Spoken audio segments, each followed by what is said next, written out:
Olá, muito bom dia. Estamos aqui no sábado conversando um pouco sobre direito militar, direitos dos militares, direitos das pensionistas militares e este aqui é um quadro criado para você para uma demanda deste canal. É o Augusto Leitão Responde.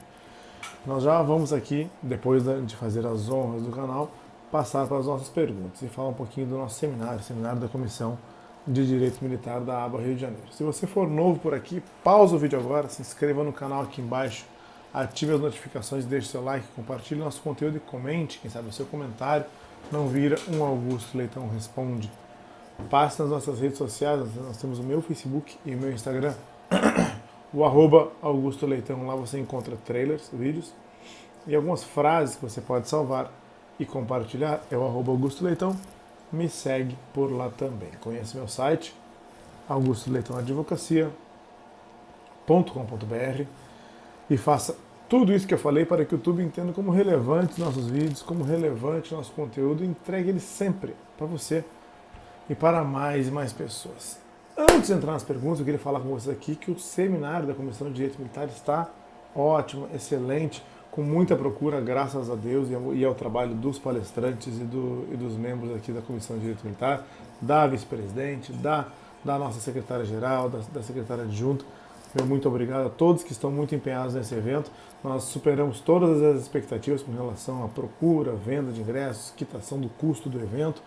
E como ainda faltavam 10 dias para terminar, para chegar ao dia do evento, e nós estávamos esgotando ali os lugares, a venda de ingressos, nós discutimos e decidimos a possibilidade de aumentar um pouco o espaço onde seria realizado o evento. Então vão ter mais alguns lugares e o valor disso vai aumentar, obviamente, o custo do evento, mas então nós estamos justamente reinvestindo o valor desses ingressos no próprio evento.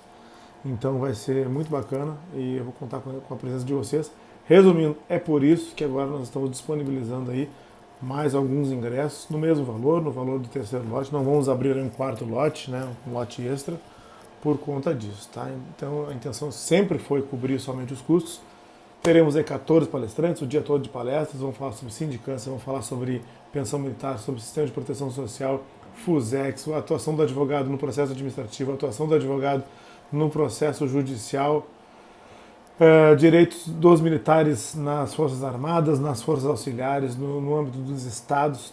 Tudo isso vai ser tratado por profissionais do mais alto gabarito, desde os próprios membros da comissão, que são advogados, há também aí servidores públicos, advogados da União, oficiais de justiça e militares da reserva. Lembrando que o evento ele é voltado para os militares, as pensionistas e os advogados. Ele não é um evento somente para os advogados, tá bom?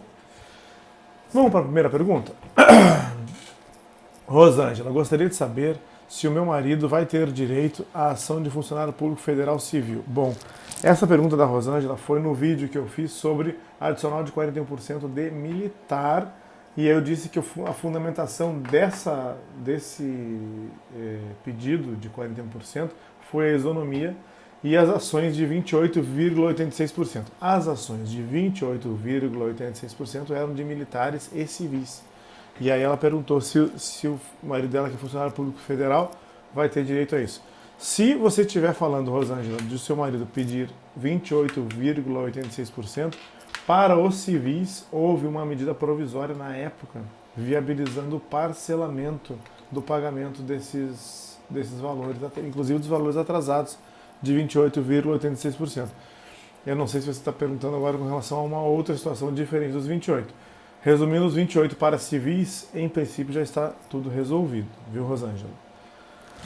Vera, doutor Augusto, bom dia. O ex-combatente da pensão de ex-combatente vai ter algum reajuste, algum aumento? Já faz 4 anos que não temos aumento. Vera, eu entendo, concordo contigo, sei que os ex-combatentes estão sem reajuste, sem nenhum aumento, há 4 anos, porque tinha uns aumentos parcelados que vinham a cada 4 anos, tinha uma lei nova dando um reajuste de 20%, dividindo 5% por ano, normalmente era isso que acontecia.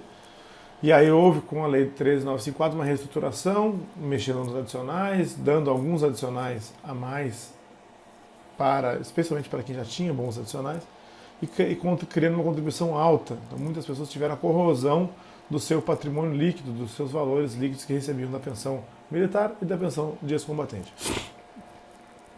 Mas não tem notícia com relação ao reajuste de pensão de ex-combatente. Quando tiver um reajuste do soldo dos militares e tiver também reajuste do soldo de segundo tenente e do soldo de segundo sargento, vai ter reajuste nas pensões de ex-combatentes. Por hora, ainda não, tá, Vera? Beth Cristina, dei entrada nos 28,86% já há 12 anos. Não deram resposta até a presente data. Posso agir? Ou como faço para ficar a par do acontecido? Se o meu advogado na época faleceu. Bom, quando falece o advogado, a pessoa ela é intimada pessoalmente para que ela constitua um novo advogado. Só que isso deve ter acontecido já há bastante tempo, né, Beth? Você teria que se inteirar de se esse processo está arquivado, se não está, se ele seguiu até o final, se você ganhou ou perdeu esse processo, você pode ter ganho e nunca foi executado, ou ele pode ter perdido o processo e aí já transitou em julgado. Se você não conseguir fazer isso sozinho, você teria que contratar um advogado para fazer essa parte do levantamento de em que pé está isso, viu, Beth? A Regina tem uma pergunta parecida. Eu requeri na Justiça Federal em 2007, paguei para dar entrada e até hoje nunca tive resposta. Será que eu consigo? Bom dia, doutor Augusto. Na época eu dei entrada na Ana Conte, na Rua Venezuela. Bom, aí teria que entrar em contato lá com quem você fez o seu contrato de honorários, com quem você contratou, viu, Regina, para ver, porque digamos que aquele advogado que estava à frente lá no início do processo, ele pode não estar mais, mas ele pode ser subestabelecido, passado para um outro advogado, tá? Então tem que ver lá com a própria Ana Conte ou com quem estiver cuidando dos processos contratados naquela época. Hilder Lima. Um problema é que a maioria das pensionistas são pessoas idosas e só tem a pensão como rendimento. Isso é um descaso. Mas a justiça, as pessoas têm que ir à justiça procurar os seus direitos. Estamos vivendo uma época de insegurança jurídica além do limite. Hilder, eu concordo contigo com relação a essa parte da insegurança jurídica. Eu falo isso sempre que eu posso em palestras e quando eu posso falar com as pessoas, as pensionistas militares diretamente, ou nos vídeos, ou presencialmente. Está em movimento, está andando um movimento que eu batizei de enxugamento progressivo da folha de pagamento. É uma marcha de enxugamento da folha de pagamento. E aí é uma espécie de enxugamento a qualquer custo. Então eles decidem enxugar, decidem retirar uma determinada categoria, ou do sistema de saúde, ou reduzir uma vantagem ou um percentual que todas as pensionistas recebiam, ou que todos os militares recebiam, e aí depois eles procuram justificar isso. Então, pagam de uma forma que entendiam correto durante 30 anos, depois resolvem entender que não está mais correto, e aí simplesmente mandam uma carta e dizem que a pessoa não tem mais direito, que nunca deveria ter sido concedido, que foi um erro administrativo. Isso está acontecendo com a concessão de 3 rendimentos para professor, com a concessão de 3 rendimentos para médico. Isso está acontecendo com pensionistas de ex-combatentes que estão tendo requisitos a mais sendo exigidos delas. Isso está acontecendo com pensionistas de ex-combatentes que acumulam a pensão com outro rendimento que sempre foi possível e agora está sendo criado algum tipo de entrave. Tá? Então, concordo contigo, Hilder, que estamos numa fase de intensa insegurança jurídica e nós temos que estar atentos, tanto os advogados quanto o Poder Judiciário, para evitar os excessos do Poder Executivo e torcer e trabalhar para que as leis do Poder Legislativo venham boas, corretas, constitucionais, e se não vierem, que a gente informe o Poder Judiciário de determinada inconstitucionalidade e brigue por ela.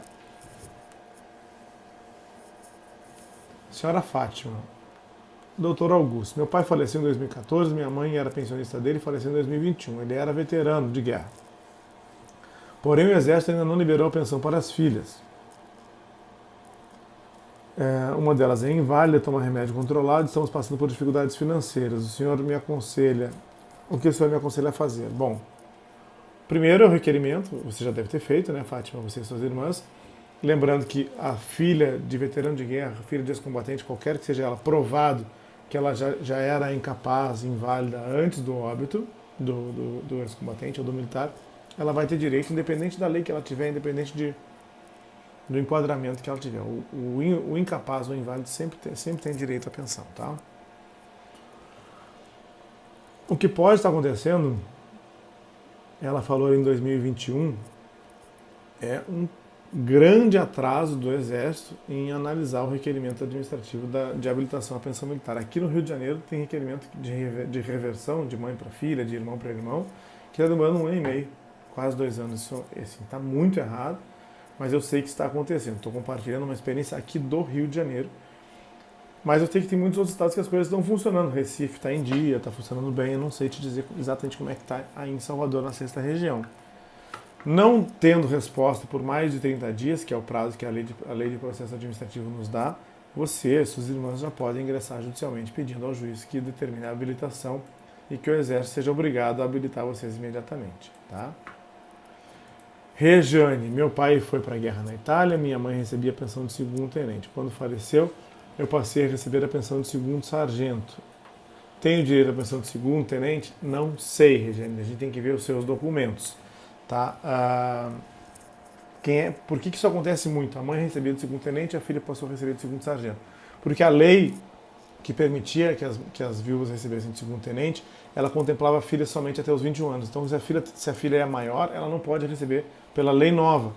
E aí muitas filhas estavam pedindo a pensão, pelo menos a pensão de segundo sargento, pela lei 4242. E aí tem que preencher uma série de requisitos que não existiam e não estavam ali. Antes era utilizado somente o termo filha de qualquer condição, e agora estão exigindo que a filha seja incapaz, que a filha não possa prover os seus próprios meios, que a filha não tenha nada receba dos cofres públicos. Então eu não posso te responder sem ver os seus documentos, sem analisar o seu caso concreto, Regiane. Então, pode ser que tenha, são raros os casos, especialmente quando o falecimento do militar aconteceu de 88 a 90. Tá? Então já te dou essa dica.